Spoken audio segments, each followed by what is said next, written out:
right? Oh my, Like, stop. like, He beat Esam. Oh, yeah. Oh my. Oh, I should have said that. You got me a little mad at myself. but yeah, amazing stuff from Snorley. The whole crowd was popping off early. It was crazy. I think this little button warmer? Yeah. Oh, I it's will duck hunt. never Obviously, play it's a on button this warmer. stage ever again. Dude, this stage just sucks. I don't know why anybody liked it. Honestly, I was completely fine with Lilac being gone, but I just picked up Dark Pit, so I'm kind of eating my words. Oh, you picked up Dark Pit? Yeah, and you know what's funny is he's gotten me farther today than I think I've ever placed it versus Dark before. Pit has stuff. He has things. He's fair though. I never got- complain about Dark Pit. Yeah. Dark Pit or Pit. Let's say he gets smacked with side B at like 60. Yeah, but like to get smacked by side B, I somewhat feel at fault. Yeah, so. no, I can see that for sure. I noticed the problem here is just everyone plays Falcon. Everyone knows Falcon. Like, it just sucks. This is a long butt warmer. Yeah, this is really a long butt. Is he okay? Okay. Pretty sure. Maybe one of his buttons is I just asked me. Oh my goodness! Can we talk about Snorley's shirt though? He has Junkrat on his shirt. It says Okay. boom, boom, boom. I love it. I dig Fantastic. it. It goes with the Wario theme too, because But- Wario's kind of scumbag. Yeah, Junkrat's kind of a scumbag. I think that's you know I what think mean? that's Snorley's trademark with characters that he Yeah. plays in across different platforms. It's pretty interesting. Yeah. Wario is one of those characters that's kind of hard to watch because, like, you know, he sits down and he intends to time you out. You know, if he has to, he absolutely will. Absolutely. So you kind of have to go in with that mentality, and especially when you're playing, you're like, okay, I gotta not get timed out, I gotta not get wafted. Like those are your two things you walk in with, and those two things happen a lot. I keep it as like a mental note, as if it's a Wario with a very strong limit. Yeah, no, that absolutely makes sense. Imagine if you could charge waft. You know, Like, but we're going here game one with Esam Killer. You know what? think that was an accident. Must have been. Can you guys just start the game? Well, I mean, game one goes to Snorley. That was the fastest set I think I've ever seen. That explains so much. Yeah. All right. That was some salt. I like the salt cam. Switch over there. Yeah, I got you. Let's see. Where are we going to go? I was supposed to go to the gym at like midnight, but that's not happening. So this is actually a really interesting pick. I feel like Snorley actually likes platforms because he could kind of maneuver himself around a lot better with bike. Now, Fox loves FD, though, and I've just recently learned that just because he's going to anti-air you so well. He could definitely do that on platforms too, though, to like pressure yeah. you on top of the platforms It's just with Fox up air and can up carry tilt. you from one side of the stage to the other with this ridiculous, like, you know, this insane movement. I've seen that happen on platforms too, though. Yeah, you're right. Oh, okay, so little known fact, Snorley has beaten Zurak before in the past this season. So this is kind of like the set of revenge. It kind of determines what's going on. Either Snorley continues on or Zurak finally avenges himself. And you know, one of the things about Wario is that once you get comfortable with the matchup, not only the character, but the player matchup as well, I think the character becomes much easier to beat. Whereas with Fox, he's so consistent that, you know, you can play 100 Foxes, you're still going to lose with Fox. That was really good bite there on the right side, predicting where Zurak was going to land on top of him.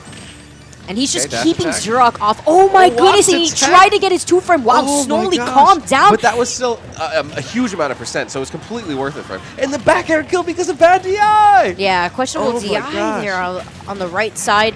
But it's okay. Zurak just tries to not, let it get to him. He He's really still in the can't. game, but Snorley's just riding on this wave of momentum right now, and Zurak has started the up tilt strings. This is what you were mentioning earlier. I just feel like he'd be easier to follow up regarding DI when it came to platforms because, Yeah, I can definitely see Snorley that. would have to kind of force himself to land on the ledge if he feels like he's struggling to land by Fox. Right. Oh, and just but an up smash on the down air, too. Good stuff. call out on Snorley, just landing on top of Zurak Yeah. like that. He's like, wait, man, you're not going to get away with that. Nope.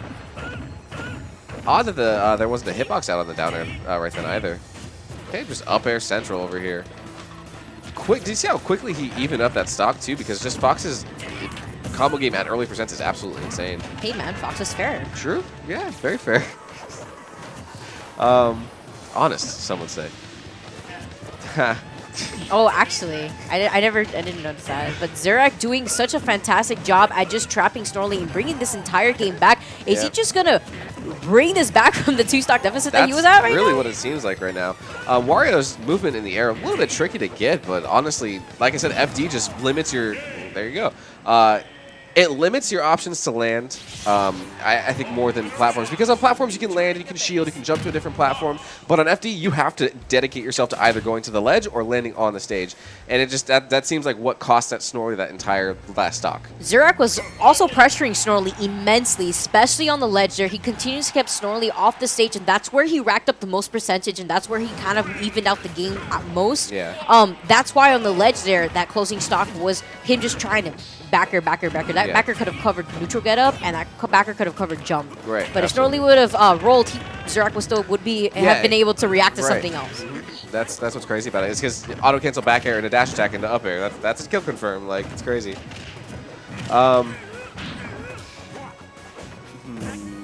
And looking a little bit more even than what we saw last game, Snorley and Zurak now just kind of trading hits. At least the first stock. It's just like at this percent, Wario still isn't out of the Fox combos. You know, up tilt instead of leading up tilt, going in up air. And he's just kind of combo food for it in a way. And also what I noticed is Zurak is just not giving him the time to charge Waft. He's just not letting him. I believe Waft actually just charges, naturally by itself. Yeah, it charges over time. But what I'm saying is he's keeping so much pressure on him that he's building up percent so fast that he's not getting. Oh, like he doesn't want. He just only wants him to gain like maybe a few like a Waft. Yeah, exactly. Like per set or per game. So up smash definitely an option here. Like, oh, but he gets the air dodge. You know, he waited for that. He waited so patiently. Yeah. Fantastic patience there from Zurak.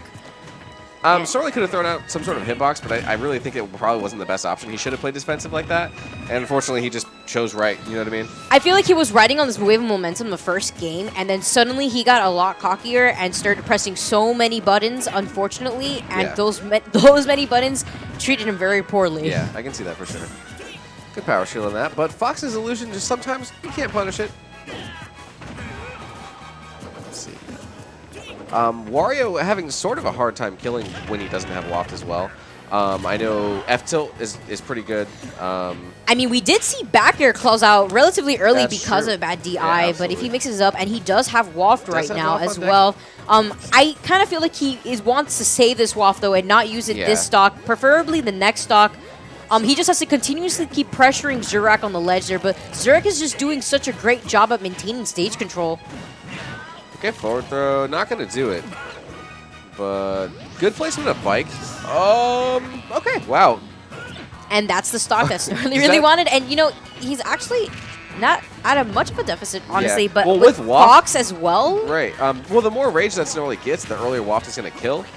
So he only needs really a couple of decent conversions, probably like 40%. And he could get the kill.